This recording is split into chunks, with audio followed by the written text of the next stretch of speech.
로마서 1장 18절에서 23절. 하나님의 진노가 불의로 진리를 막는 사람들의 모든 경건하지 않음과 불의에 대하여 하늘로부터 나타나나니 이는 하나님을 알만한 것이 그들 속에 보임이라 하나님께서 이를 그들에게 보이셨느니라. 창세로부터 그의 보이지 아니하는 것들 곧 그의 영원하신 능력과 신성이 그가 만드신 만물에 분명히 보여 알려졌나니 그러므로 그들이 핑계하지 못할지니라. 하나님을 알되 하나님을 영화롭게도 아니하며 감사하지도 아니하고 오히려 그 생각이 허망하여지며 미련한 마음이 어두워졌나니 스스로 지혜 있다 하나 어리석게 되어 썩어지지 아니하는 하나님의 영광을 썩어질 사람과 새와 짐승과 기어다니는 동물 모양의 우상으로 바꾸었느니라. 아멘. 지난주 본문에서 복음 안에 감추어져 있는 비밀에 대해서 말씀을 드렸고요. 오늘은 그러나 많은 사람들이 그 복음 안에 들어오지 못하고 하나님의 진노를 받아서 멸망으로 가는 그런 안타까운 현실이 있습니다. 이런 현상은 우리가 살고 있는 시대나 또 사도 바울이 살았던 시대나 똑같은 현상이죠.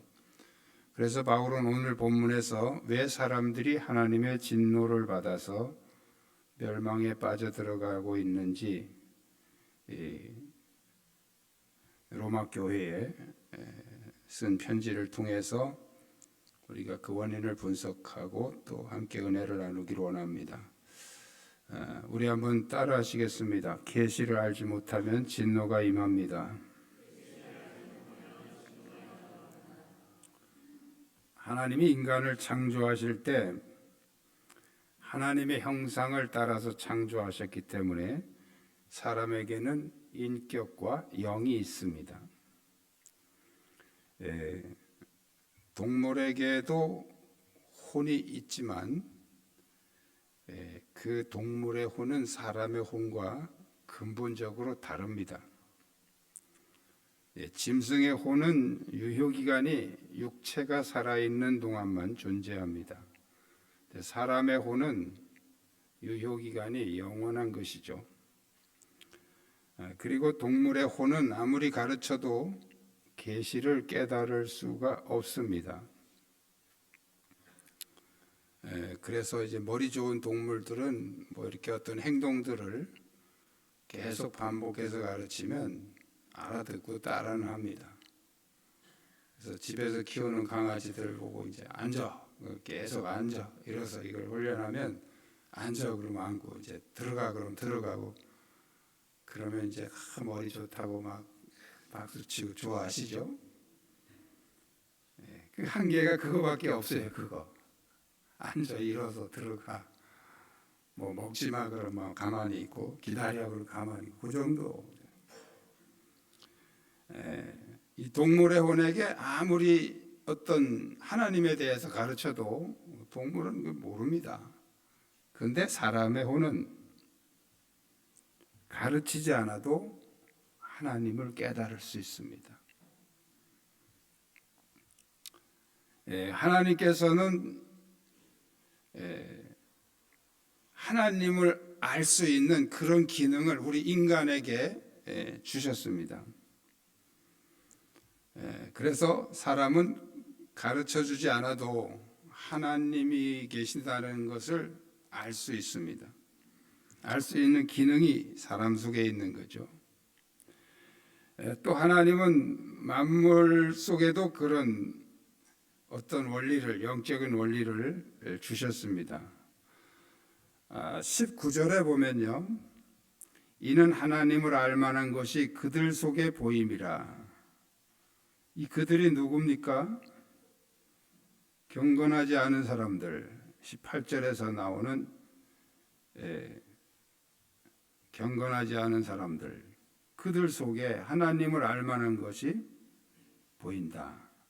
하나님께서 이를 그들에게 보이셨느니라. 하나님께서는 모든 사람들, 하나님을 안 믿는 사람들, 그들에게도 하나님을 알만한 것을 주셨다는 거예요. 자, 그런데 20절에 보면요. 창세로부터 그의 보이지 아니하는 것들 곧 그의 영원하신 능력과 신성이 그가 만드신 만물에 분명히 보여 알려졌나니. 그러니까 하나님이 이 사람 속에도 하나님을 알 수 있는 기능을 주셨을 뿐 아니라 모든 창조물 속에, 만물 속에 하나님의 신성을 부어주셨다. 영원하신 능력과 신성이 그가 만드신 만물에 분명히 보여 알려졌나니 그랬죠. 그러므로 그들이 핑계하지 못할지니라. 하나님이 만드신 창조물에는 하나님의 어떤 영적인 것을 설명하는 그런 원리들이 들어있다는 거예요. 다시 말씀드리면 모든 만물들이 우리 인간을 향해서 하나님 믿으라고 전도하고 있다는 거예요.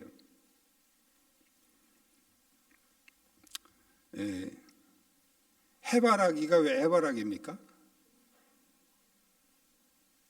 해바라기. 해를 바라보는 꽃이라서 해바라기예요. 해바라기가 밤에는 이렇게 고개를 숙이고 있습니다. 해가 없으니까. 해가 없으니까 실망해서 고개를 숙이고 있는 거예요. 아침이 되면 고개를 반짝 듭니다. 동쪽으로. 그리고 정오가 되면 하늘로. 오후가 되면 서쪽으로 다 고개를 돌립니다. 이 해바라기가 인간에게 설명하는 거예요. 설교하는 거예요. 니들도 좀 하나님 바라보고 살아라. 오늘 20절에 그 말씀하고 있잖아요. 창세로부터 그의 보이지 아니하는 것들 곧 그의 영원하신 능력과 신성이 그가 만드신 만물에 분명히 보여 알려졌나니. 그러니까 모든 만물들이 인간을 향해서 하나님이 계시다는 것을 지금 설교하고 있다는 거예요.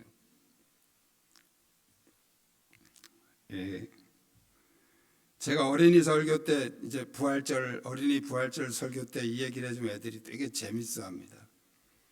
지금은 잘 아이들이 이해를 못하겠지만 옛날에 저희가 어릴 때 시골 화장실은 전부 다 푸세식이라는 푸세식. 커다란 통이나 아니면 그런 공간을 만들어 놓고 거기다가 이제 볼일을 보게 되면 이 여름이 되면 거기서 구더기가 아시죠? 바글바글하게. 근데 그 구더기가 이제 어느 정도 때가 되면 좀 성숙해지면 벽을 타고 기어 올라갑니다. 그리고 어느 한 공간에 처박혀서 번데기로 변합니다. 그리고 일정 기간이 지나면 이 번데기 속에서 파리가 나옵니다. 그 파리가 이제 주인의 밥상에 가서 미안합니다. 그리고 이제 먹는 거예요.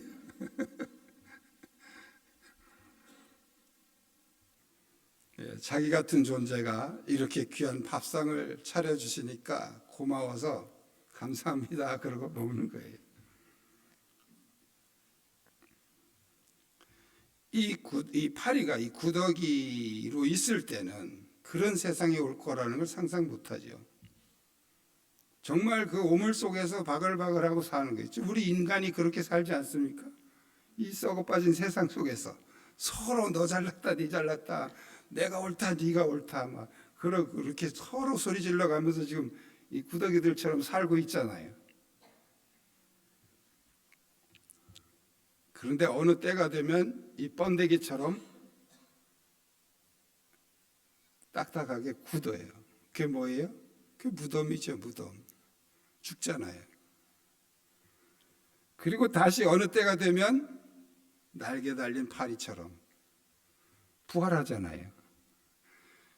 이게 창조물 속에서 하나님이 니들도 이렇게 된다. 지금 너희들이 이렇게 지지고 볶고 살지만 결국 나중에 가서 이렇게 부활한다. 그런 메시지를 우리에게 전해주고 있잖아요.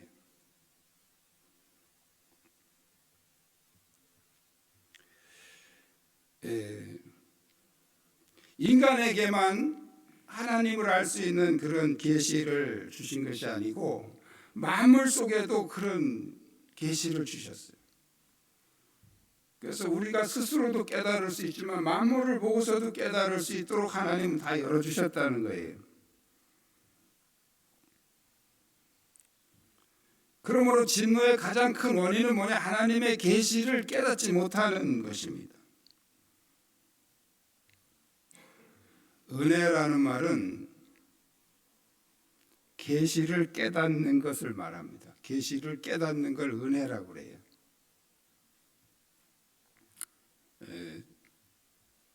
한창 우리 한국 교회가 이렇게 부흥회를 통해서 어떤 교회들이 이렇게 활성화가 됐던 시대가 있는데 그때가 7, 80년대입니다. 그때 그 인기 있는 부흥 강사님들은 주특기가 사람 웃기는 거였어요. 정말 웃기면서 재미있게 이렇게 설교를 했습니다. 그럼 우리 할머니 권사님들이 그냥 뭐 생전 어디가 그런 거 못 보다가 깔깔대고 웃고 실컷 그러고 나면 속이 후련해지니까 나가면서 오늘 정말 은혜 받았다고 막 자기들끼리 서로 얘기를 하는 거예요. 뭐 물론 뭐 재미있고 그래서 속이 후련해지고 하는 것도 은혜가 되지만 은혜라고 할 수 있겠지만 진짜 은혜는 계시를 깨닫는 거예요. 만물 속에서 아니면 말씀을 듣다가 아니면 말씀을 읽다가 또는 어떤 사건을 통해서 내 안의 모습을 보게 되고 내 안의 모습을 깨닫게 되고 그게 은혜입니다. 은혜 받으시길 축복합니다. 은혜 받으셔야 돼요. 자꾸 깨달아야 돼요. 내 모습도 좀 깨닫고. 사람이 제일 보기 어려운 게 자기예요. 자기. 이 말씀을 통해서 자기를 볼 수 있다면 그것보다 더 큰 은혜가 없는 거죠. 하나님의 계시를 깨달으시기를 축복합니다. 진노의 두 번째 원인은 따라하시겠습니다. 계시를 알아도 무시하면 진노가 임합니다.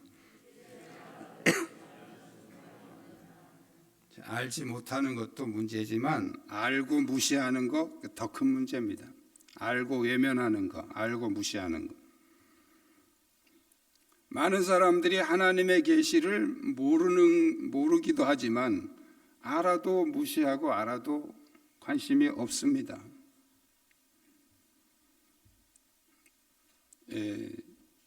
예수 안 믿는 사람 중에도 하나님이 있다는, 하나님이 계신다는 거 아는 사람 많아요. 그래서 이제 하나님 믿으라고 그러면 하나님 안 믿는 사람이 어디냐고.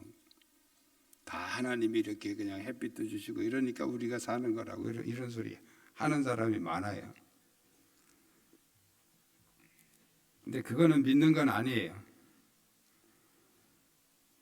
오늘 성경에 하나님을 알되 하나님으로 영화롭게도 아니하며 감사하지도 아니하고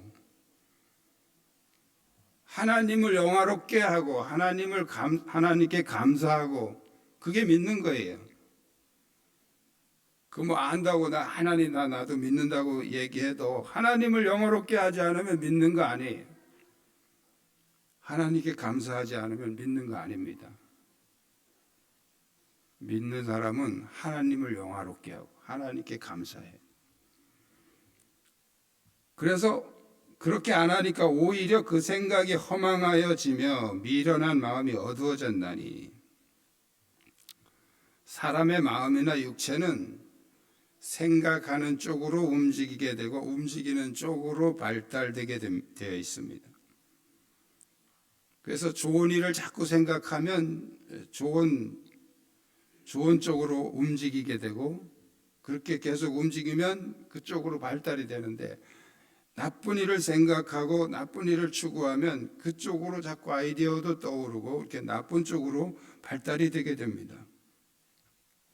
우리가 하나님을 알고 하나님을 사모하고 또 감사하고 영화롭게 하고 그러면 이제 천국 백성의 모습으로 훈련이 되고 개발이 됩니다.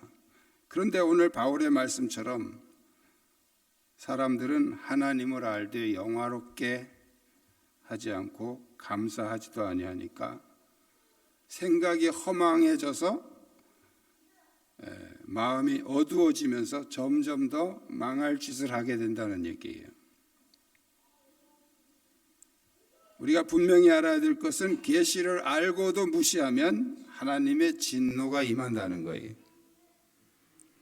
성경은 그러므로 그들이 핑계하지 못할지니라 2절에 20절에 그러므로 그들이 핑계하지 못할지니라. 뭘 핑계한다는 거예요? 난 하나님 가르쳐주는 사람이 없어서 몰랐어요. 하나님 앞에 가서 난 몰라서 못 믿은 거예요. 이렇게 핑계할 수 없다는 거예요. 왜? 하나님은 모든 사람 속에 하나님을 알 수 있는 기능을 주셨고요. 두 번째는 모든 만물 속에 하나님을 알 수 있는 그런 능력과 신성을 부어주셨다는 거예요.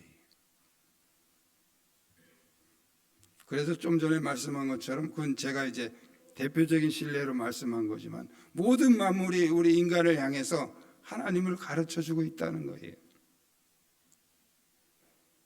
그런데 나는 하나님을 몰라서 못 믿은 거니까 나 지옥 보내면 안 된다 이렇게 핑계할 수 없다는 거예요.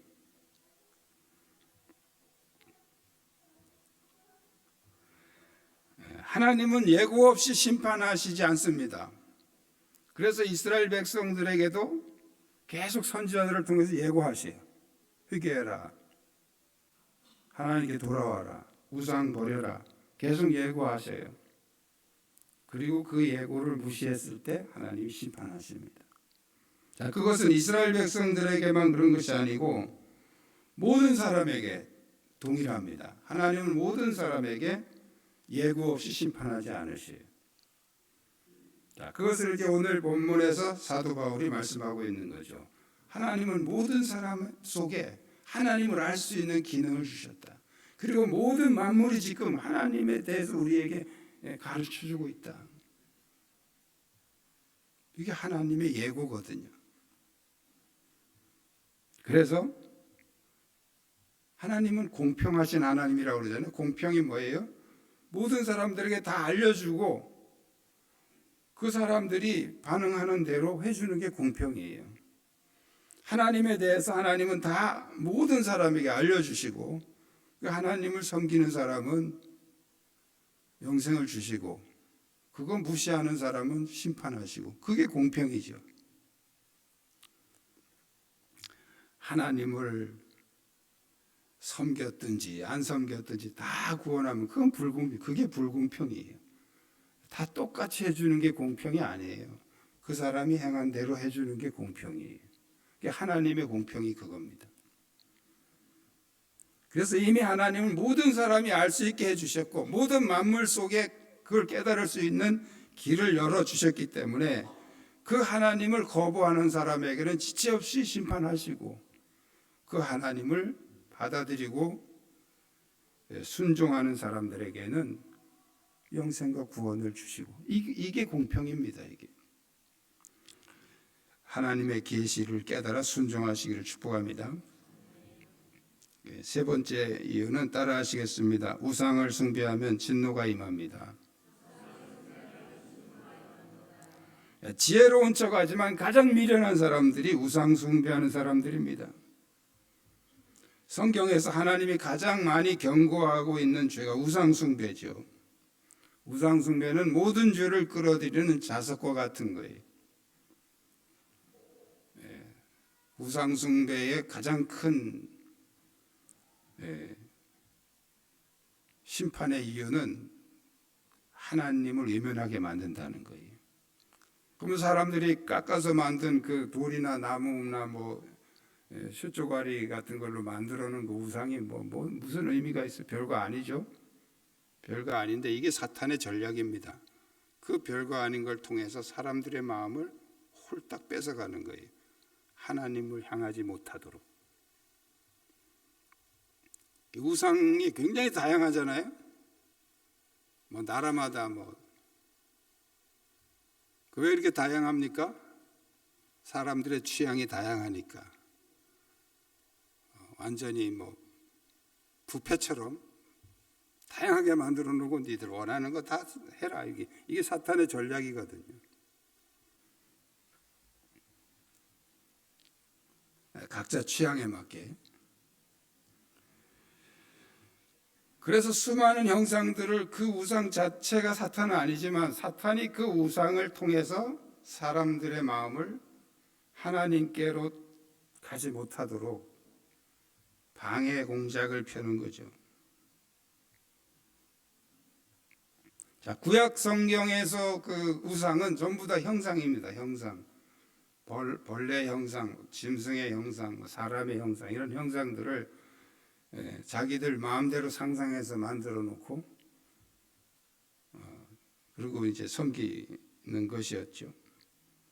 그런데 신약 성경으로 넘어오면 우상의 개념이 바뀝니다. 죄의 개념도 구약 성경에서는 전부 행동으로 보여지는 거예요.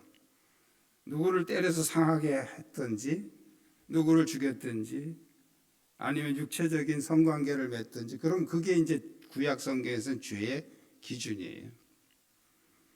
그러나 예수님이 오시면서 이 죄의 기준이 이제 보이지 않는 것으로 들어가죠. 그래서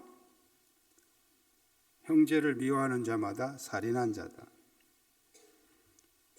여인을 보고 음욕을 품은 자마다 간음한 사람이다. 이렇게 예수님은 이 마음속에 보이지 않는 것을 기준으로. 그럼 우상도 마찬가지예요. 우상도 구약 시대에는 깎아놓고 섬기는 게 그게 우상인데 신약 성경으로 넘어오면 우리 마음속을 사로잡는 것, 우리의 마음을 지배하는 것, 그것이 우상입니다.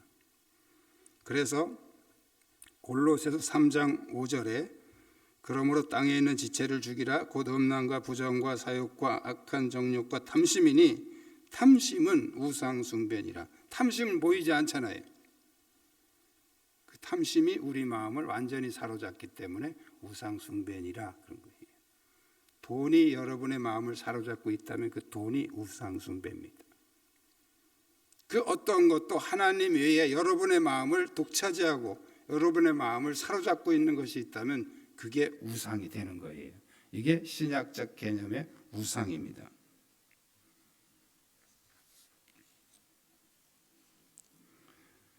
하나님은 그 우상 숭배하는 자들에게 우상으로 인해서 고통을 당하도록 하시죠.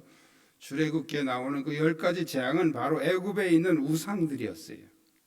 그래서 그 재앙을 통해서 너희들이 섬기는 그 신이라고 섬기는 그것이 진짜 신이 아니고 이렇게 너희를 삶을 괴롭게 하는 것이라는 걸 통해서 그것이 잘못되었다는 것을 깨달아라 하는 그런 하나님의 메시지죠.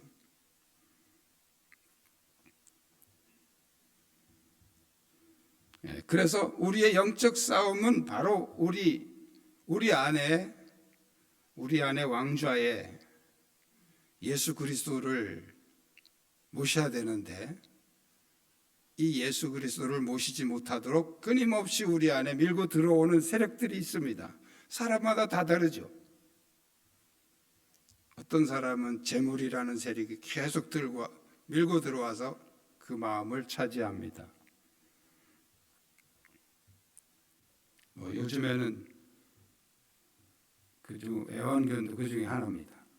사람의 마음을 홀딱 뺏어요. 그래서 완전히 그 개가 그 사람의 마음을 지배해버려요. 그게 우상이에요.